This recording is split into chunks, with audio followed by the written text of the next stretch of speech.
here we go. Welcome to another special edition this time of the Go Rhody podcast. Today I'm joined by Dr. Patrick Hourani, who is one of the most renowned cardiologists in South Florida. How are you doing, Dr. Hourani?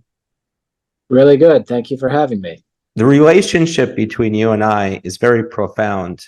I'm going to be getting to that. First, we're going to cover the news on Lebron James' son.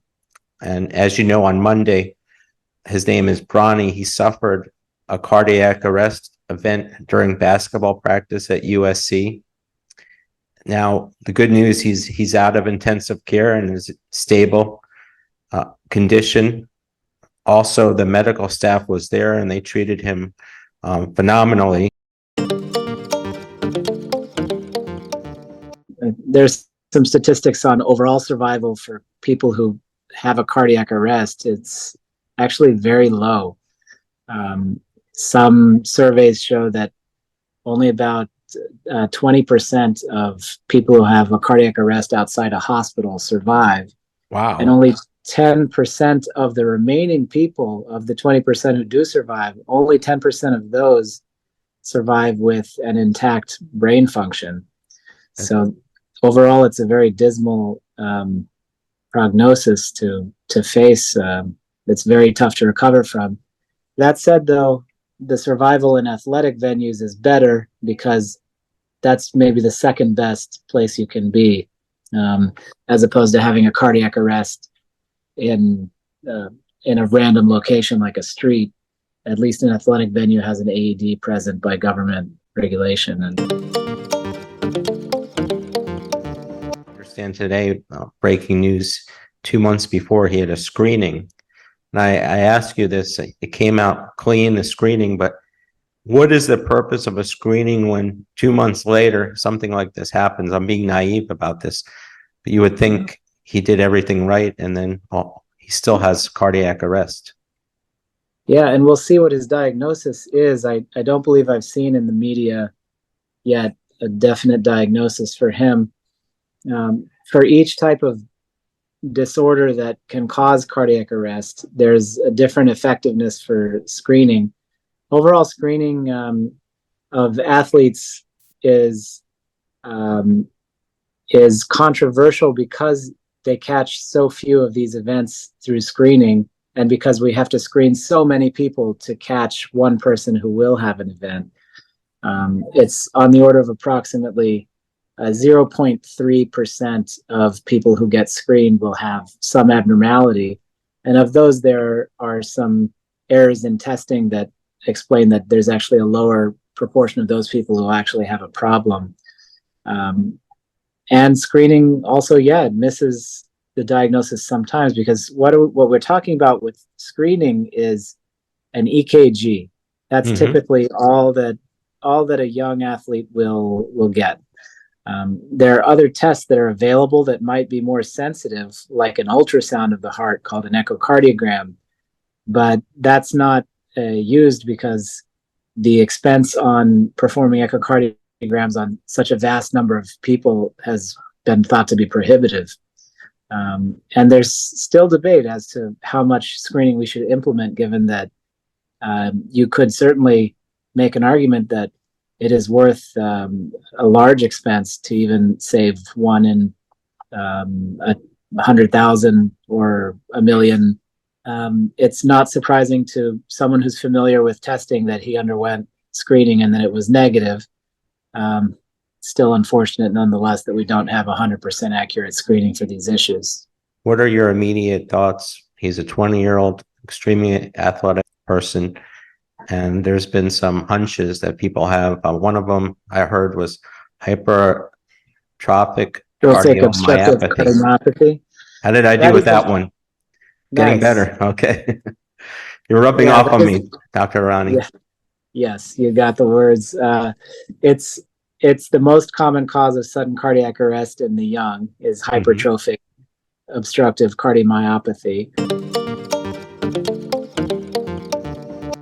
The ultrasound of the heart would definitively diagnose it. I don't know if he had an ultrasound of the heart, but people are guessing that maybe because of either the fact that it's just the most common cause of sudden cardiac arrest, or there's a characteristic way in which people suffer from hypertrophic obstructive cardiomyopathy related cardiac arrest, where it's typically occurs during stop and go activities where there's an activation of the body, some exercise, and then with a sudden stoppage from doing that exercise, there's a pause in sort of the blood return to the heart from the veins in the body. And that provokes the obstruction in hypertrophic obstructive cardiomyopathy to act up and cause cardiac arrest. So maybe people are more familiar than I am with the exact way that he had his cardiac arrest if he was doing some training and then stopped immediately and then it happened, for example. So we have yet to see. And I'm absolutely sure that at the hospital they've already done an echocardiogram. And depending on the family's wishes and things, hopefully we can learn more about that so we can understand for our own sake how these things might present. Now, according to my research, here's another word I'm going to have trouble with. What he had was a trasthoracic echocardiogram. Yeah, that is what I'm referring to, an ultrasound of the heart or a transthoracic echocardiogram. What exactly is cardiac arrest? I think most people just think about heart attacks, and that's limited to their vocabulary and understanding, and it is different, I understand. Yes, yeah. Cardiac arrest simply means when the heart stops working, stops pumping blood. And a heart attack is not a technical term, but more of a lay term for a blockage in a coronary artery, which is a tiny artery on the outside of the heart that gives blood to the heart muscle so it can work. All of the muscles in your body need arteries and blood supply for oxygen and glucose. And if there's a blockage in an artery, then suddenly the muscle will start to become what we call ischemic, which when it's sort of being suffocated by the lack of blood. In most of the muscles in your body, you can tolerate, for example, a tourniquet on your arm for a long time, either many minutes or hours before the muscle starts to die. But the heart is different because it can never stop working, obviously. So it continues to try to work despite if there's a blockage in a coronary artery, this ischemia, and then the heart muscle starts to die even earlier. Within minutes, it will start to die. So that is a heart attack. And now, assuming that Bronny is in a pretty good condition for what he had with the cardiac arrest, what is the time period of him actually returning on the basketball court? And I know that might even be an impossible question for you to answer. But is it something unrealistic to think he could start playing in 2 months from now or next week? It really depends, because there are recommendations for returning to sports depending on the disorder. As far as whether he could physically get up and play, it depends on how much of a sort of a physical insult he took from this cardiac arrest. Some people, when they're defibrillated on time, immediately, for example, from an electrical cardiac arrest or hypertrophic obstructive cardiomyopathy, can just get right back up and they're back to their normal selves immediately. But if there were some minutes that passed where there was poor blood flow, especially to the brain, then it may take a very long time, even weeks to months, before someone feels cognitively intact to go and participate in sports again. That's the ability to return to sports. But then there's whether it's wise or not to play sports, given that you now have a known heart disease. And it really depends on what type there is. If it's hypertrophic obstructive cardiomyopathy, especially if someone had a cardiac arrest, then it's usually a good idea to refrain completely from most types of physical activity, that especially stop and go activities. I was describing that the classic crisis occurs in hypertrophic obstructive cardiomyopathy when someone is exerting themselves intensely and then stops. And so typically the type of exercise that's recommended for people with that particular diagnosis is to do something that's not very dynamic, like walking long distance or yoga, and to refrain from something very intense, like, for example, soccer or basketball or American football. So it'll depend on what his diagnosis ends up being. Some of the electrical diseases, for example, if he does not have hypertrophic obstructive cardiomyopathy, some of the electrical diseases would allow you to go back to any kind of physical activity with the right treatment. So it depends on an accurate diagnosis. Well, here's another situation here, and it's completely different than what happened to Bronny.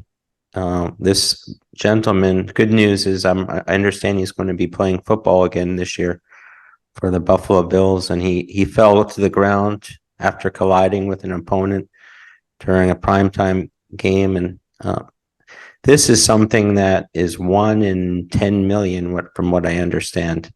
Can you comment on his condition? Mm-hmm. This was an example, as I remember, of an interesting process called commotio cordis, where it's exactly as you say, a strong hit to the heart at the exact point in the electrical cycle of the heartbeat where it's vulnerable can cause sudden fatal arrhythmia, like what we call ventricular fibrillation or polymorphic ventricular tachycardia. And that's what happened to this gentleman.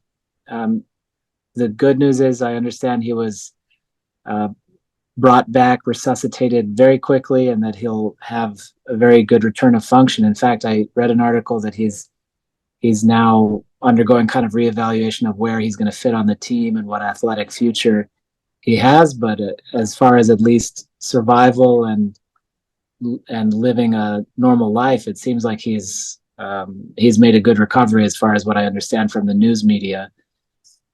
But it's also a lucky sort of diagnosis if you're going to have different possibilities like hypertrophic obstructive cardiomyopathy or arrhythmia-based diagnosis that are genetic. This one is better because this is a particular diagnosis that is unlikely to happen again if you return to sports. So he's one that we would say can be cleared to return to athletics. A lot of people who have a history of commotio cordis will wear some kind of guard or extra armor around that area. And of course, I think this is a good example of why in football, the helmet, the spear tackles were forbidden at a certain point because they can cause this and other problems if you have a direct hit to your abdomen or chest. From what I hear, he was hit in the wrong place at the exact wrong time. So really everything had to line up not in his favor to have that happen.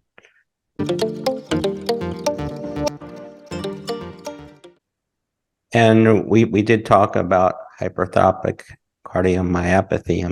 I'm going to say that as much as I can, and what it is. And technically, the thickening of the heart muscle can act erratically, chaotically, and essentially cease contracting during vigorous exercise. So that's something that is a possibility, but it's too early to tell, as you said. Also, he can receive an implantable cardioverter defibrillator. And in this case, is there a path for him to play basketball with this implantable device?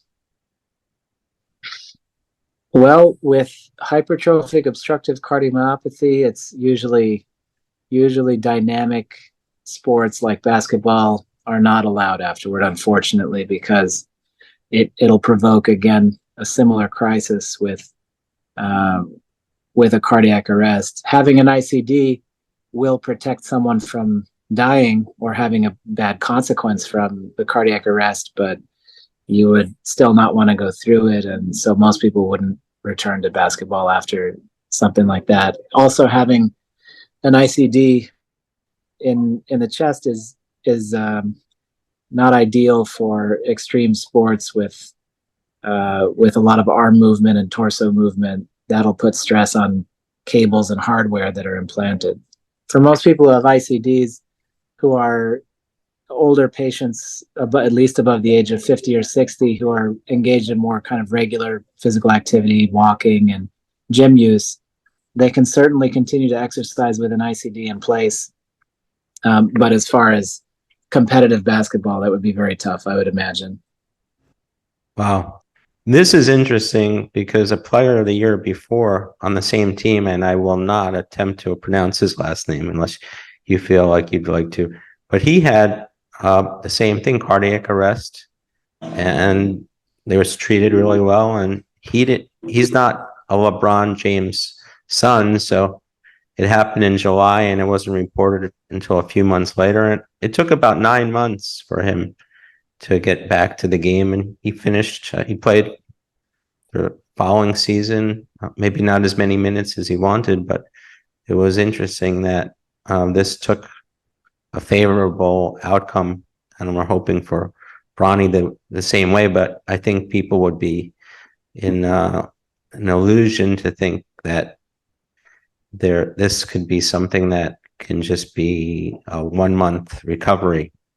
I'm a little older than you. I'm taking a guess, but you may not have known about this, but in 1990, there was a basketball player named Hank Gathers, phenomenal shape.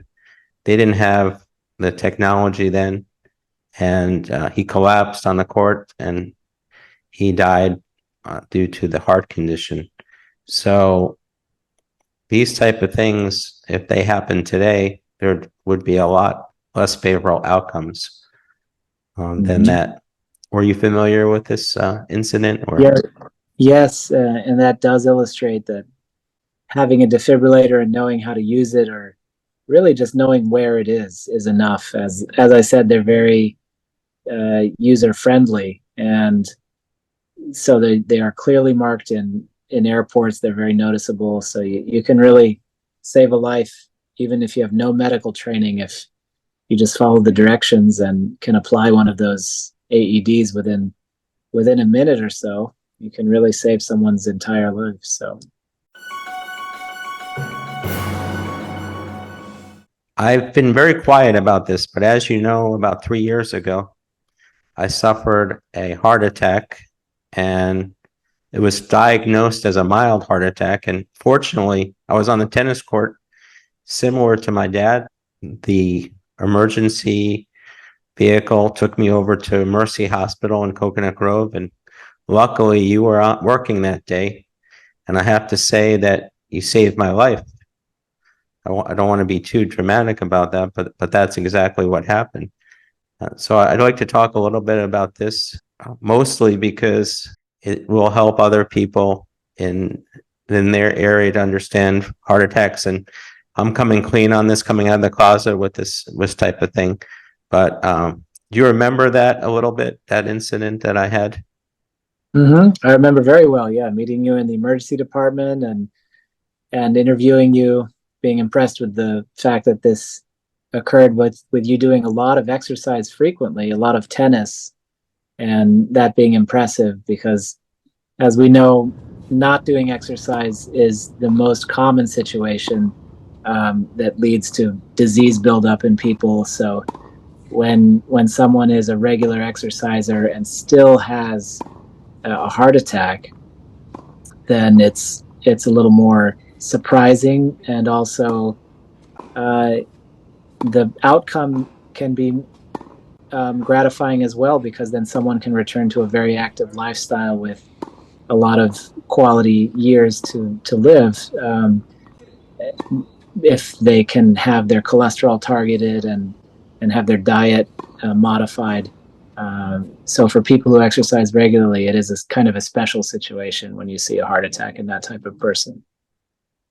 And I felt really confident when I went in there and I was diagnosed. I think you had it as a mild heart attack.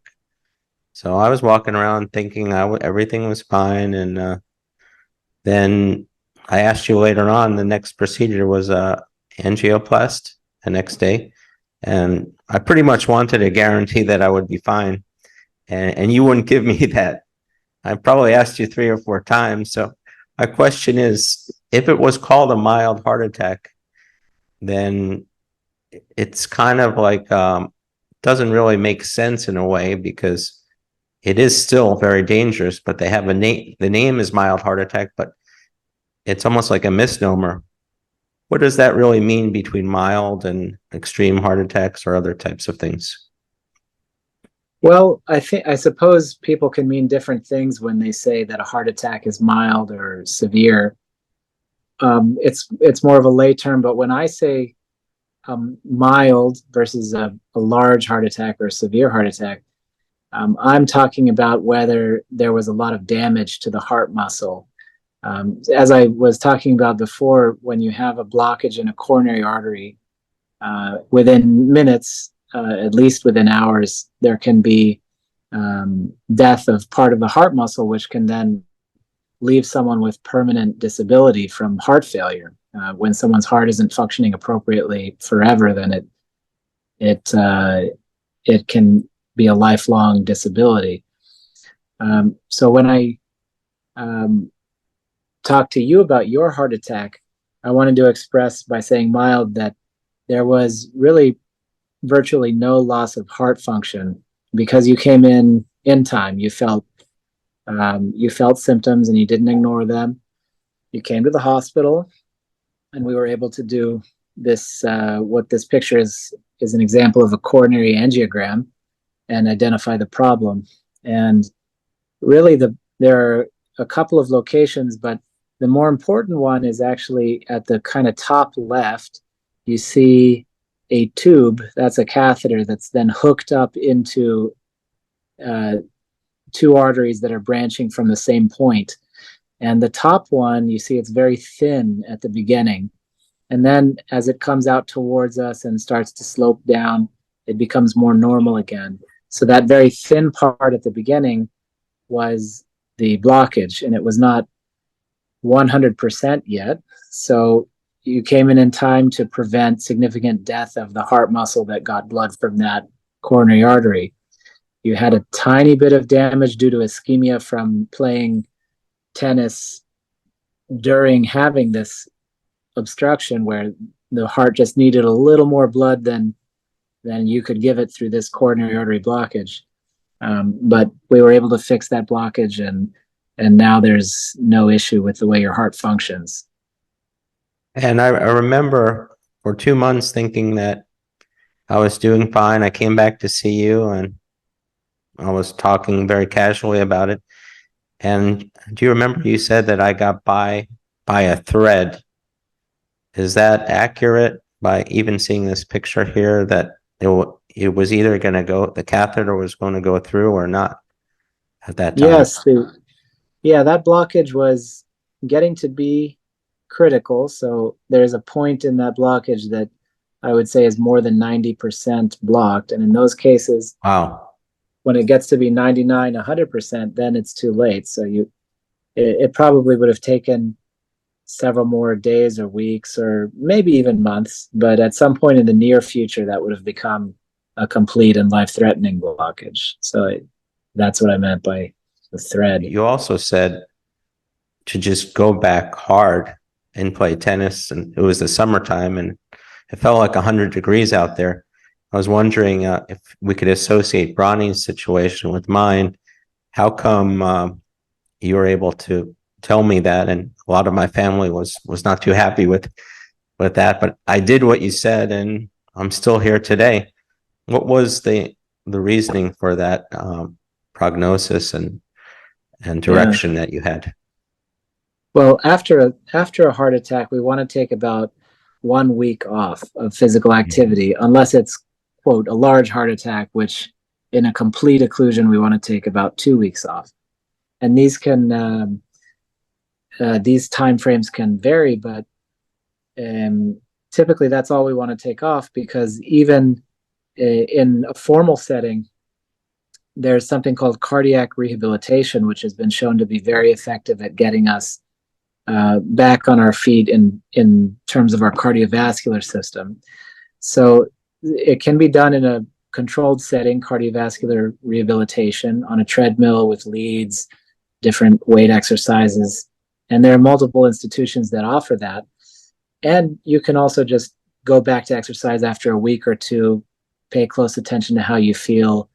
But to get back into vigorous exercise as early as possible will rehabilitate you from a heart attack quite well as well. So long term, it's definitely of benefit to prevent future blockages to get right back in shape. And so I'm glad that you did that and you came through safely and you rehabilitated yourself to back to normal. What are we looking at here, Dr. Hourani? Well, this was your EKG when you came to the hospital. And this EKG is an example of how we determine whether someone's having an immediate life-threatening heart attack or whether they're not. And this EKG, in your case, believe it or not, was normal. So Wow. there were no changes to suggest you were having a heart attack.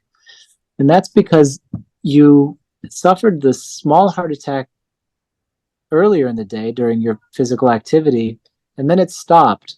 So just based on this EKG, we wouldn't get the diagnosis accurately. So the way we had to diagnose your issue was, first of all, by listening to the symptoms you were having, but then also doing a certain lab test in the emergency department called the troponin level, where we saw that indeed there had been a small heart attack. So the EKG helped us to establish that you weren't going through an immediate emergency that needed to go have a coronary angiography immediately, but it wasn't the whole picture, and we were able to tell you had a heart attack from other tests, basically, and did your coronary angiography later that day or the next morning. And I remembered vividly, I was on the court, I was winning 5-3, 40-15, and I deliberately walked to the net and told my opponent that I have to stop, and he did not understand that, and he just said, well, maybe you should just sit down. And my pain on my left side was strong, and it became stronger to the point where I was sitting down. It was very hot out, sunny, and then I had to even lie down because the pain was so strong, and the ambulance felt like it was taking forever. And I got in the ambulance, and then there was like a second wave of pain. I thought the nitro would enable me to alleviate the pain. And then I wound up in the emergency room, but it was almost like it was bad, but it wasn't a terrible thing. I'm sure there's much more pain in life than that. But I think for our viewers, they should understand the symptoms, and that was my symptom. Yeah, they can be variable. And you had more of a classic chest pain. Other people will feel sudden symptoms of other types. And the important thing is that if these things are occurring during exercise, especially, then we need to pay attention. But they could be something like just a weakness or some feeling in the arm, especially the left arm or in the jaw. But overall, heart attacks can present with such camouflaged symptoms that it can be very hard for a person just to be able to know whether this is a heart problem or not, especially when we don't play a lot of sports usually. Someone who's more used to just being sedentary may not have a situation where they're doing exertion and may not be able to really feel out exertional symptoms, so to speak.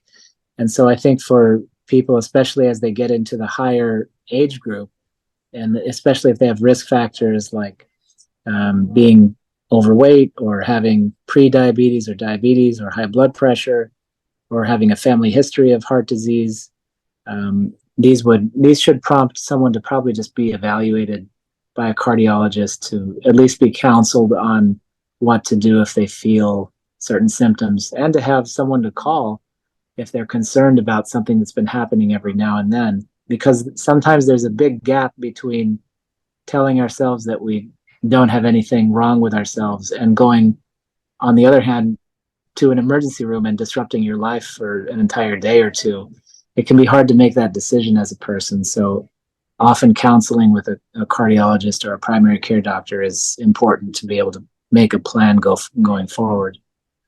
And I do remember that I had this pain for a number of years, the pain of being tired and needing to take a break. I was a part-time tennis pro, and I was finding myself teaching people and asking them if I could sit down, which is a crazy type of thing to happen. If I'm supposed to be the tennis pro, you would think I have enough endurance to finish an hour of tennis. So I did mention that to my family. They didn't believe there was a problem. And I'm saying this now because if I would have come in a little earlier to you or someone else, would that have been a better situation for me, or maybe even avoided a potential fatality? And I'm talking about 2 or 3 years of this. Yeah, I think especially toward the end of that 2 or 3 year period, certainly any testing we would perform would probably have come out to show a problem. Early on in the process of developing this disease, it can be harder to diagnose. The tools we use in the office usually are either a treadmill type of exercise stress test, or nowadays, a lot of times we'll either do a nuclear stress test to show the heart's blood perfusion, or even a CT scan to show the coronary arteries directly. And as the disease gets worse and worse, those tests are more likely to pick it up. So if you had perhaps come in toward the end of that 2 year period, it might have been that you would have had a positive test, a test to show an abnormality. And then we could have perhaps diagnosed with coronary angiography earlier the issue. But you did, on the bright side, not to be regretful about it, you came in before there was any lasting damage. And the fact that you did come in late made it more obvious, really, clinically, to see that this was indeed a heart problem, and that the blockage was causing a real significant issue and needed a stent to it. So yes, there would have been perhaps some utility to coming in early, but you came in plenty of time. And then you also mentioned to me, I was wondering if I'm in good shape, then why did this happen? And you didn't know this, but my dad, at a little later age, had a heart attack on the tennis court as well. So your supposition was that it was probably a genetic type of issue with my heart attack. Does that still ring clear to you? Yes, and even though you did exercise well, yeah, those genetics sometimes can cause heart disease despite that. And you would have had this heart disease earlier in your life if you were not an athlete. It probably would have happened 10 years ago, something like that, 5-10 years ago. Wow. So you can still feel, hopefully, that there was a benefit to that. And we do recommend everyone exercise and not feel discouraged if they still develop something like this, because exercise does at least delay disease.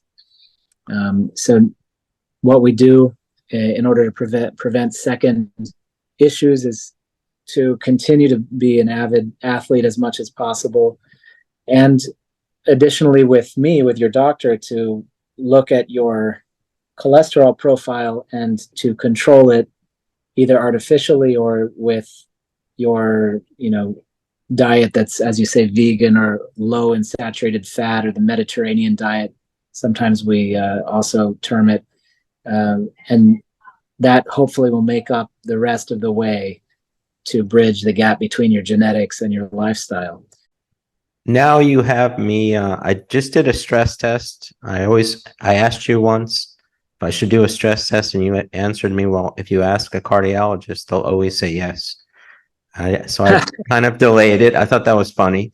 And then I finally did one maybe a month ago here, and I found it to be a good workout. I enjoyed it. If you're supposed to enjoy it. So yeah, stress tests can be very helpful to either reassure us or to pick something up. So I myself have completed that same protocol. I've done the stress test a few times for fun. It is a fun experience. There's a treadmill. It goes up in inclination, and you get to see how fit you are compared with a group of peers that's scientifically studied. You can put yourself on a table in a percentile, and then an EKG will show your cardiologist that you are hopefully safe from heart disease. Or if there's an issue, then you'll catch it early that way, rather than having chest pain, for example, at rest later. But in your case, the stress test was your tennis. So you were able to discover, because you engaged in physical activity regularly, that's where it happens first. And that's one of the benefits of exercising. The best benefit of exercising is that it actually prevents blockages from developing in the first place over the years. But then if you have the unfortunate circumstance of developing one anyway, then at least you'll know about it before it becomes a huge issue at rest. You know, having it be an issue during intense tennis, for example, is a much better situation, because you can just stop playing tennis and go get help, which he did. But having a big heart attack when you're just sitting there is not a situation you can escape easily. Also, the stress test was a great opportunity for me to practice Spanish with your technician. I really put him to work. One other thing, I know you're busy, obviously.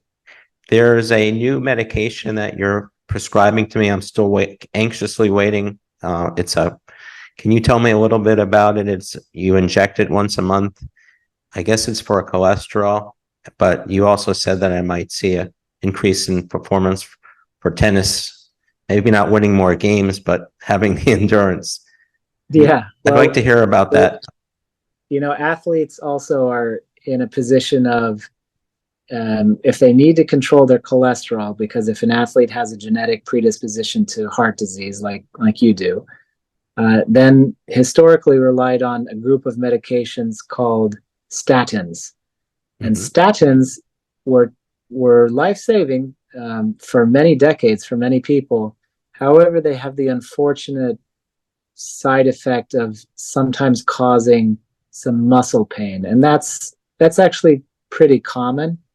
It's maybe less common in people who don't exercise very much, but if you're engaging in significant activity like outdoor tennis in the summer, you may have some myalgia. It may not be everybody that gets it, but certainly it's very common. And there are other certain side effects that can occur with statins, such as hepatitis or inflammation of the liver. And that's more rare, but still not attractive. So in recent history, the guidelines from the cardiology world have changed, where we have more freedom to use alternative medications to control cholesterol and not just statins, which is a blessing, because we all want to see our patients able to continue doing hard exercise if they want without muscle pain. So you are on one medication, which is in a class called the PCSK9 inhibitors. There are antibodies to an LDL receptor. The LDL receptor is a receptor in smooth muscle to low density lipoprotein. And they work through that mechanism to lower your LDL really significantly, and they have pretty much no side effects unless you happen to have some allergy type or idiosyncratic reaction to that particular medication. But many of my patients are switching over and are really enjoying the lack of muscle pains and lack of side effects that a statin might have given them, or at least the possibility of avoiding that. So that's what you're on, and that's why that's how we're trying to improve your tennis performance, is by allowing your muscles to be the best they can be. I'm still waiting. It hasn't come in yet, but I'm anxiously waiting. I don't know, maybe it's an FDA issue, but I'm really looking forward to that, doing that. And I'm going to let other people know who are having cholesterol issues in my family as well. So one other note, there is a stigma when you tell people, especially in your 50s, that you had a heart attack. And I told very few people, but sometimes you really have to when you're playing tennis and you're just not, your performance isn't that good, your endurance is not that good, and and other issues. If you lose a lot, which I did because of my endurance, I found myself having to tell a person who runs the tennis league in South Florida why I was losing so much, and he never understood that. And his response was, "Well, you still lost to Mike Martinez, and everyone beats him. How come you couldn't beat him?" So, are you aware of that type of stigma that is there? Maybe that's not the correct word, or misunderstanding of that. Certainly, there is definitely a stigma associated with heart disease of any kind because it's such a mortal type of disease group, where if someone who has heart disease, often people, when they reveal that they have heart disease to someone else, they feel like they may be dismissed, because the other person may be thinking, oh, well, this is someone who is going to die very soon, or this is not someone who is strong or able to do the work, if it's in a professional environment, do the work we need to do, or in a sporting environment, this is not someone it'll be fun because we're going to just be worrying about him all the time. And it may take some explaining, and some judiciousness on the part of the patient to decide who can handle that information, because certainly, yeah, if you don't have time to really make the other person understand what type of heart disease you have and your prognosis, your long-term outlook, then it may be a situation where you do get judged and are unable to explain yourself. So, for example, you have a normal lifespan after going through your procedures. And if you had the time to explain that to someone else and they had the open mind to listen to you, then hopefully they would be able to understand that you're just as strong a tennis player as you can be, and that certainly any kind of professional work and engagement is going to be achievable despite this history, which is, past us at this point in terms of threatening your life. But it is a conversation that is sensitive. So it certainly is private information that should be up to you to tell whoever you think can handle it, And I call this the mirror syndrome. When I did tell people, they were very nice about it, but I could see a frightened look. They were a similar age group to me, and they were worrying about themselves, in my opinion. So I didn't like that either, where I was causing anxiety to other people by telling them what happened. So up until today, I've been very discreet about it, and I just feel like this was the right moment to help people. Well, Dr. Hourani, I have to thank you for many things, but first off, I'm going to give you a fist pump. Thank you for saving my life here and so many other people. And I appreciate you taking the time from your schedule of saving lives to come in. And once again, it was just a great opportunity for our listeners to get away from sports and statistics and winning and get into something where they could really grasp something that could improve their life and maybe even save their life by watching this episode. So thank you again, Dr. Hourani, for coming in. Thank you for having me again.